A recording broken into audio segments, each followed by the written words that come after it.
Hai teman-teman, selamat datang di channel artikel YouTube. Channel pertama cerita Kenshin. Kali ini admin upload lagi ya. Makasih. Kisah pemuda kaya, anak bos besar, pemilik 73 perusahaan, yang menjadi cleaning service. Episode 551. Sika yang bersama teman-temannya, kini ada di perusahaan lainnya, sedang menunggu wawancara kerja, dan saat mereka berjalan dari kantin belakang, hendak kembali ke tempatnya yang semula, Sika pun melihat Kenshin, cowok yang kemarin di tempatnya, tiba-tiba ada di depannya, lagi mendorong gerobak sampah.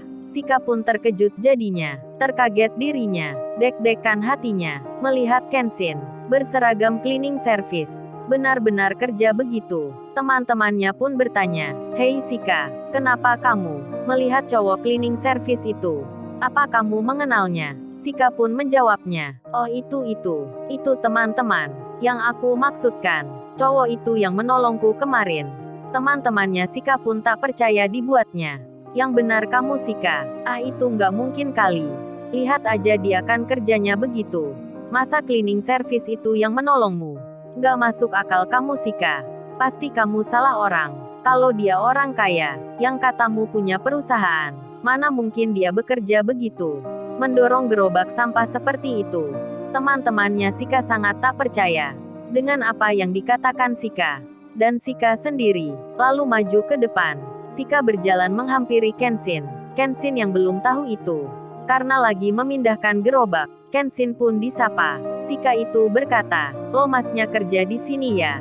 Kenshin yang melihatnya, jadi terkaget dirinya. Kenshin pun menjawabnya, "Oh Mbak Sika rupanya, Mbaknya juga di sini. Ada apa memangnya?" Kenshin ganti bertanya, dan Sika membalasnya, "Oh itu Mas saya kesini bersama teman-teman. Mau melamar kerja. Tadi saya di PT Intel Corporation. Mau melamar kerja di sana. Tapi kata security-nya, perusahaan belum membuka lowongan. Jadi saya bersama teman-teman ini mencoba di sini saja." Saat itu teman-temannya Sika maju pula. Para cewek-cewek itu berada di sekitar itu. Mereka melihat dan mendengar Sika yang bicara dengan Kenshin. Kenshin pun secara tak langsung dikerubuti oleh para cewek-cewek yang tak lain temannya Sika. Aduh beruntungnya Kenshin. Di sini tak ada Kaori. Kalau tidak kan bisa-bisa Kaori cemburu sekali. Dan para pelamar kerja lainnya yang sedang duduk menunggu panggilan. Mereka pun tak luput melihat Kenshin cleaning service yang dikelilingi para wanita. Mereka pun bertanya-tanya, ada apa memangnya? Sedang temannya Sika sendiri melihat Kenshin semua, seorang pria pekerja cleaning service yang diajak bicara dengan Sika. Kenshin lalu bicara menjawabnya, "Oh ternyata mbaknya tadi melamar kerja di sana. Apa mbaknya sudah menunjukkan kartu nama saya pada security-nya?" Sika pun menjawabnya, "Oh itu saya tak menunjukkan Mas memangnya kenapa ya?" Kenshin membalasnya, "Oh enggak apa mbak, kalau menunjukkan mbaknya dan teman-temannya, pasti akan disuruh masuk di sana. Tapi enggak apa, di sini juga bisa sepertinya. Nanti kalau diwawancara HRD-nya, mbaknya bilang saja teman saya, dan berikan kartu namanya." Kenshin tersenyum sembari melanjutkan bicara, "Teman-temannya pun jangan lupa ya mbak, untuk diajak nantinya." Kenshin lalu berkata, "Kalau gitu saya tak melanjutkan kerja ya mbak." Kenshin juga melihat teman-temannya Sika sambil berpamitan pula. Semua cewek itu tentu masih tak percaya. Dikira perkataan Kenshin terlalu tinggi, hal yang mengada-ngada. Tak sedikit pula ada yang bilang, "Aduh Sika ini gimana ya? Masa percaya begitu saja? Mustahil sekali rasanya. Kita disuruh menunjukkan kartu namanya. Nanti kalau ditertawakan orang HRD gimana?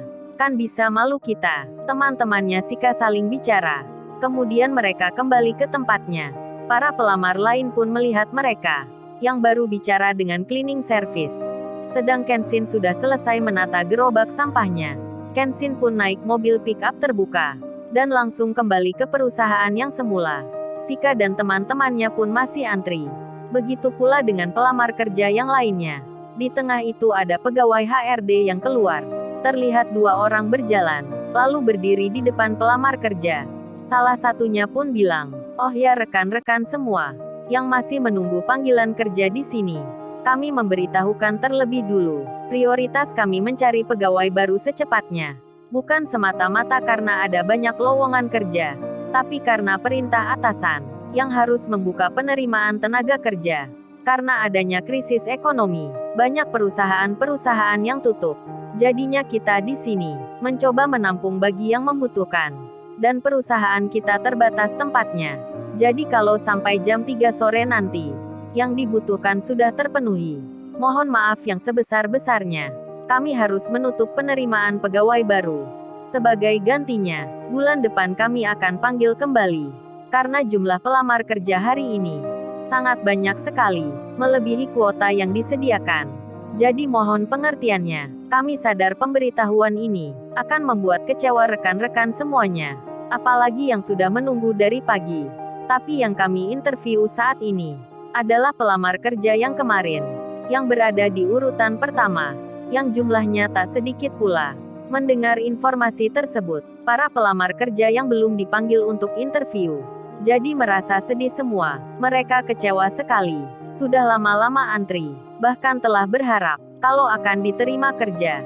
Sekarang jadi sirna semua, mimpi mereka jadi hilang. Ketika mendengar pemberitahuan itu, termasuk Sika dan teman-temannya yang merasakan hal yang sama.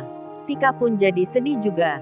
Ini yang kedua kalinya ia merasakan kecewa. Di hari yang sama pula, teman-temannya pun ada yang berkata, "Kalau gitu kita pulang saja ya. Sekarang kan sudah jam 2. Habis gini jam 3. Tak mungkin kita akan dipanggil interview. Apalagi sudah ada pengumuman kayak begitu. Rasanya kita mustahil sekali kalau akan diwawancara di sini. Apalagi diterima kerja. Sedang yang menunggu di sini juga masih banyak sekali." Teman-temannya Sika sudah merasa putus asa. Harapan mereka sudah hampa. Begitu pula dengan pelamar kerja yang lainnya, yang belum mendapat panggilan. Wajah-wajah mereka nampak sendu, tak bersemangat dan terlihat lemas. Laki-laki dan wanita, banyak yang mengambil tasnya, memasukkan berkas lamaran kerjanya lagi. Mereka juga sama, bersiap akan pulang. Di tengah itu Sika jadi teringat akan kata-kata Kenshin. "Oh ya mbaknya, nanti tunjukkan kartu nama saya pada pegawai HRD-nya. Dan bilang teman saya." Sika pun mengeluarkan kartu namanya Kenshin dari dalam dompetnya, dan Sika membaca lagi. Kenshin pekerjaan cleaning service. Teman-temannya Sika pun melihatnya. Dalam hati mereka bertanya, mengapa Sika melihat itu? Untuk apa memangnya? Rupanya mereka sudah diberitahu Sika sebelumnya kartu nama tentang Kenshin. Dan Sika yang teringat baru saja akan kata-kata Kenshin. Sika pun jadi nekat dengan membawa kartu nama itu. Sika berjalan maju ke depan. Teman-temannya pun melihatnya. Begitu pula dengan pelamar kerja yang lainnya. Bahkan temannya Sika berkata, "Aduh, ngapain sih Sika pakai membawa kartu nama itu? Apa dia mau menunjukkan ke pegawai tersebut?" Kok Sika nekat sih percaya akan cowok yang tadi? Padahal jelas-jelas kerjanya cleaning service. Mana mungkin kartu namanya bisa diperhitungkan? Hani, Ria, Rani dan lainnya, teman-temannya Sika jadi sangsi. Mereka sangat khawatir kalau Sika akan dimarahi. Dan Sika pun sudah ada di depan. Langsung saja dirinya ditanya oleh salah satu pegawai itu. "Oh ya mbaknya, memangnya mau kemana? Kan baru saja sudah saya beritahukan. Kalau belum ada panggilan jangan maju ke depan." Sika pun mendengarnya. Meski khawatir dirinya, Sika mencoba saja. Dan Sika berkata, "Oh ini bu, saya ke sini mau menunjukkan kartu nama ini. Ini teman saya, katanya tadi saya dipesan agar memperlihatkan kartu namanya ke pegawai HRD. Saya pun nggak tahu maksudnya. Ini bu tanda pengenalnya." Sika pun memberikan kartu namanya Kenshin. Dan diterima oleh pegawai HRD itu. Lantas dilihat dan dibacanya. Langsung saja pegawai itu berkata, "Loh, ini kartu namanya tuan muda. Kok bisa mbaknya punya?" Pegawai satunya pun juga sama. Melihatnya pula. Sika pun ditanya, "Memangnya bertemu tuan muda di mana?" Sika deg-degan jadinya. Benar-benar cowok itu dipanggil pula di sini dengan sebutan tuan muda. Sika menjawabnya, "Baru saja Mas Kenshin tadi ada di tempat ini. Tadi baru mengantar barang itu." Mendengar ucapan Sika, kedua pegawai HRD itu pun deg-degan rasanya. Kini mereka yang jadi jantungan, dan rekan kerjanya yang di dalam Dipanggil pula semua pegawai HRD lainnya pun keluar. Langsung saja, mereka diberitahu tentang kartu nama tuan muda. Tuan muda yang juga baru ada di sini. Melihat pelamar kerja yang antri, sontak saja semua pun dibuat agak khawatir, dan mereka langsung memutuskan, tiba-tiba memberitahukan, "Oh ya rekan-rekan semua pelamar kerja, keputusan yang baru saja kami tarik. Kita akan lanjutkan wawancara kerja. Sampai semua dipanggil, hasilnya akan kami umumkan segera. Dan jangan khawatir kalau tidak diterima kerja, karena mungkin akan ditempatkan di perusahaan lainnya. Karena kita membutuhkan banyak pegawai baru." Seketika itu juga, jadi senang semua, masing-masing orang terkaget jadinya. Gembira dan bahagia, teman-temannya Sika pun terkejut semua. Kartu nama cleaning service itu benar-benar diperhitungkan, benar-benar dipandang. Sika yang berdiri di depan, nampak kaget dirinya, kebingungan jadinya. Lalu, bagaimana kisah selanjutnya? Subscribe channel ini untuk episode berikutnya. Terima kasih. Jangan lupa ya guys, untuk kelanjutan ceritanya ada di YouTube. Jangan lupa subscribe ya guys, dan tekan notifikasinya.